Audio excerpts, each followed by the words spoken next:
L'Académie algérienne d'allergologie et d'immunologie clinique est une société savante qui s'occupe d'allergologie et d'immunologie clinique comme son nom l'indique. Elle regroupe plusieurs disciplines qui s'intéressent donc à cette allergologie, à cette immunologie clinique.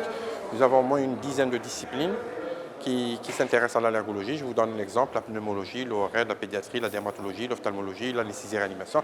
Toutes ces disciplines médicales s'intéressent, c'est-à-dire à cette science qui est l'allergologie. Donc c'est vraiment une société savante multidisciplinaire qui s'intéresse donc à la discipline allergologie, à l'immunologie clinique.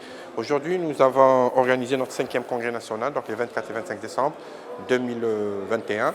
Le thème principal de cette édition, c'est les viroses et les allergies.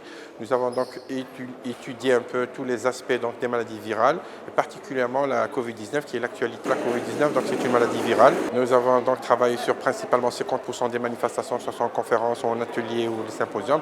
Nous avons parlé de la Covid-19 dans tous ses aspects. Les aspects liés à l'auto-immunité, les aspects liés au système immunitaire, les aspects liés à l'enfant, donc la Covid-19 particulièrement chez l'enfant. Nous avons même fait de l'asthme sévère, les pathologies allergiques chez l'enfant et les pathologies allergiques au niveau de la sphère ORL. C'est un fléau mondial. L'allergie est un gros problème de santé publique qui touche actuellement 1 milliard d'individus, 400 millions d'asthmatiques, 400 millions de rhumétiques, 200 millions d'allergies alimentaires.